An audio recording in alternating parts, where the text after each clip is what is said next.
He's 28 years old, he's in a basement in Singapore, and he's just lost £827 million of other people's money. Not slowly, not through bad strategy or market forces or some complicated derivatives instrument you'd need a PhD to understand. He lost it by hiding it in a spreadsheet, in an account he named Error Account 88888 because he figured nobody would ever look. They didn't. For 2 years, they didn't. Nick Leeson wasn't a rogue genius. He wasn't a master manipulator. He was an Essex lad who was good at paperwork and terrified of admitting a mistake. And that specific combination of ordinary ambition and ordinary cowardice brought down a bank that had helped finance the Napoleonic Wars, funded the Louisiana Purchase, and counted the Queen of England among its personal clients. Barings Bank, founded 1762, destroyed February 26, 1995. It took Nick Leeson 18 months. It took everyone else 233 years. London, 1762. Francis Baring is 22 years old, and he has a plan. The plan is simple. Take money from rich people, lend it to governments, keep the difference. This is not a revolutionary idea. What's revolutionary is how well Francis does it. Within 30 years, Barings Bank is financing wars. Within 50, it's financing nations. The French statesman Talleyrand, a man who survived the Revolution, Napoleon, and the Restoration without ever being on the wrong side, called Barings one of the 6 great powers of Europe. The other 5 were Britain, France, Russia, Austria, and Prussia. A bank, one of the 6 great powers of Europe. By the late 1800s, Barings is so embedded in the British establishment that it's essentially sovereign.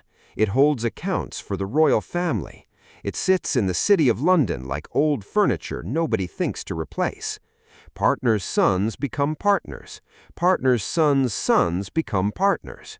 Nobody asks too many questions because nobody has to. Barings doesn't have customers. Barings has relationships. This is important. Hold that word, relationships.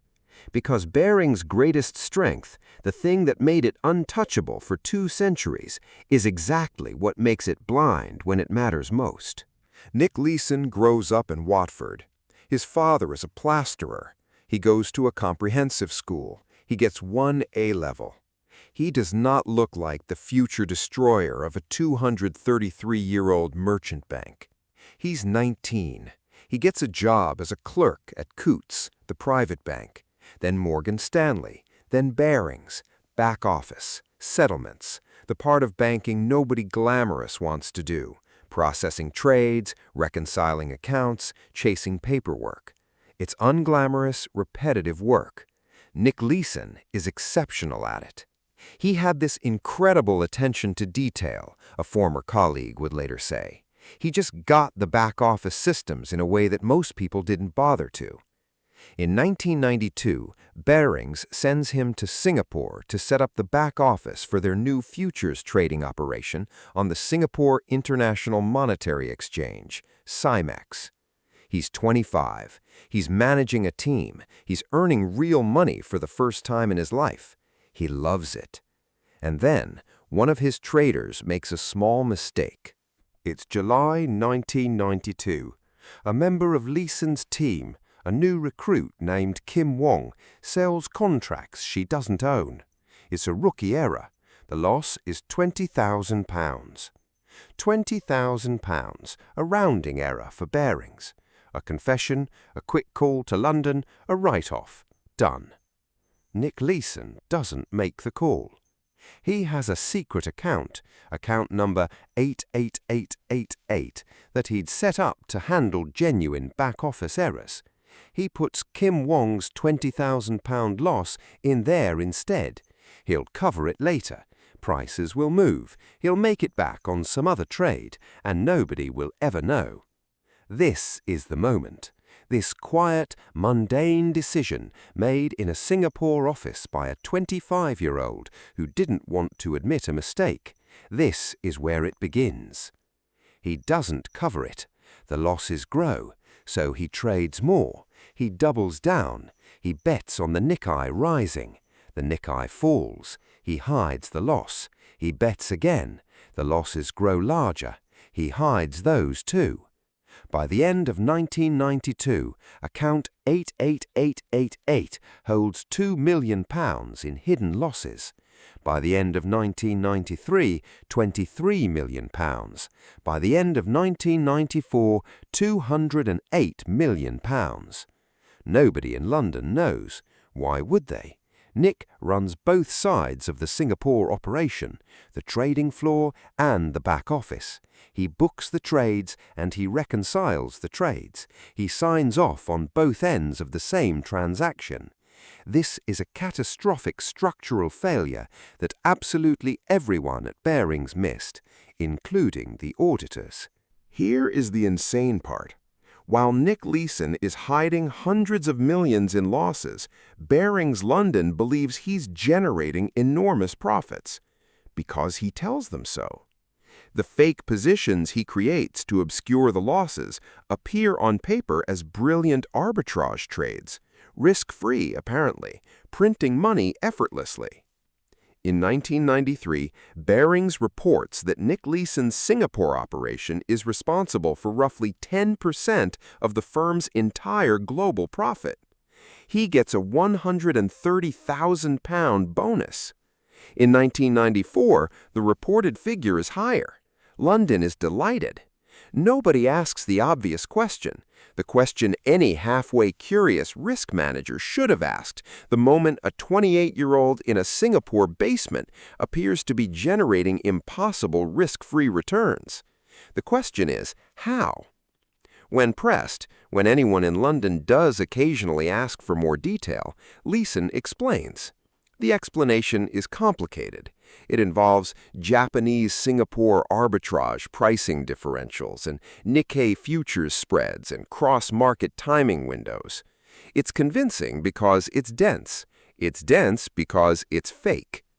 He spoke with such confidence, one London executive later admitted under oath, we just assumed he knew what he was talking about.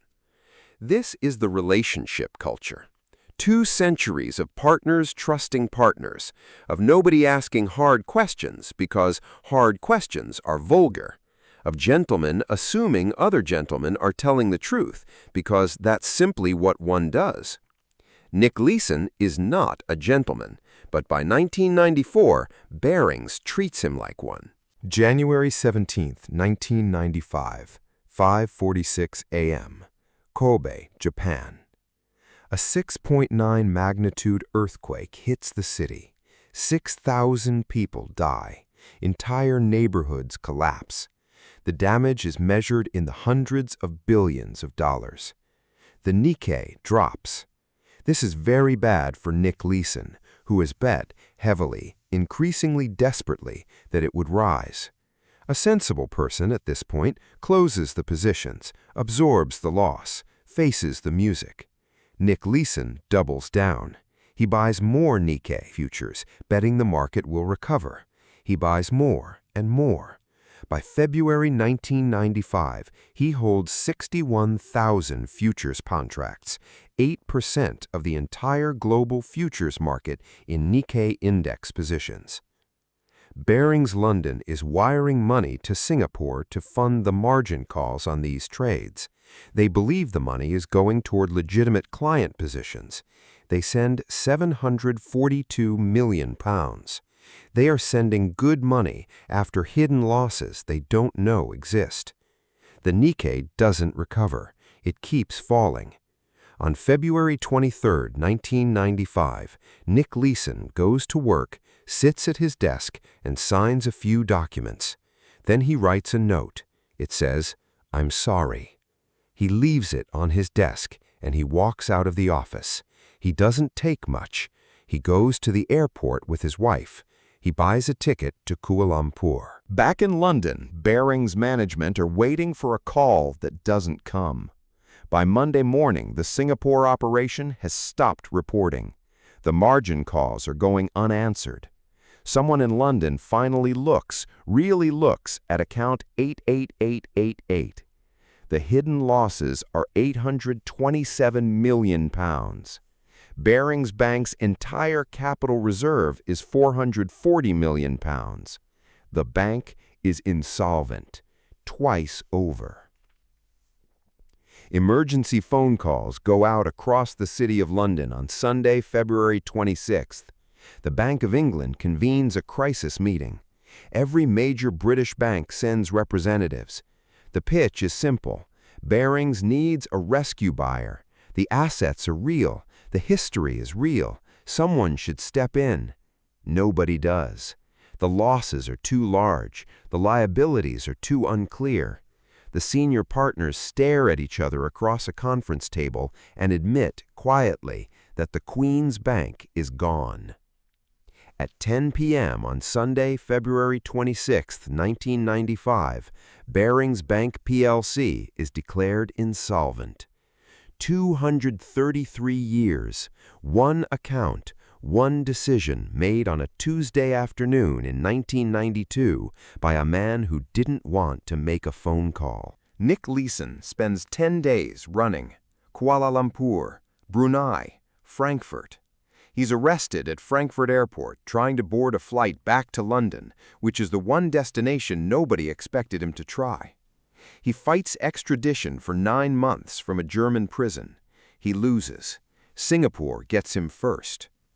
In December 1995, Nick Leeson pleads guilty to 2 counts of deceiving the bank's auditors and cheating CMAX. He is sentenced to 6.5 years in Changi Prison, Singapore. In prison, he is diagnosed with colon cancer. He writes a book. It's called Rogue Trader. It becomes a film. Ewan McGregor plays him. The real Nick Leeson is a technical consultant on set. He serves 4 years. He is released in 1999. He goes home to Essex. Barings, meanwhile, is sold to a Dutch bank called ING for the princely sum of £1 sterling. £1. The bank that had been one of the 6 great powers of Europe, that had helped Napoleon's enemies finance a war against him, that had personally managed the finances of the British royal family, sold for £1 to a Dutch insurance company. Someone got a bargain. It wasn't Barings. It's easy to make Nick Leeson the villain. He is, technically, the villain. But sit with the other side of this for a moment. Barings had internal auditors. They visited Singapore in 1994. They flagged that Nick Leeson controlling both the trading desk and the back office was a serious risk, a textbook conflict of interest that no bank with functioning governance should ever allow. The report was filed. A recommendation was made to separate the roles. Nothing happened. Coopers & Lybrand audited Barings' Singapore accounts for 1994. The accounts include £50 million in receivables from an unnamed client that, if anyone had pushed on it, don't exist. The audit passes. The Bank of England's own later review found that Barings' senior management had received warnings, questions, and anomaly reports about the Singapore operation on multiple occasions. Each time, they accepted Leeson's explanation. Each time, nobody followed up. This is not a story about one clever criminal. It's a story about a culture that valued trust over verification, relationships over rigor, and the comfort of good news over the discipline of asking hard questions. Nick Leeson put £20,000 in a secret account because he was afraid. Everyone else lost £827 million because they didn't want to be rude. The Barings collapse triggers an immediate global conversation about derivatives regulation, bank governance, and the catastrophic risk of allowing any single individual to control both sides of a trading operation without oversight. Dozens of banks rush to review their own back-office structures. Lessons are written, protocols are updated.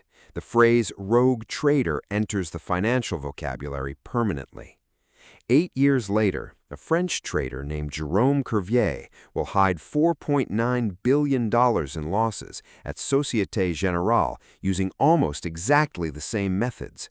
Different bank, different country, different man. Same account number? No. Same idea? Yes.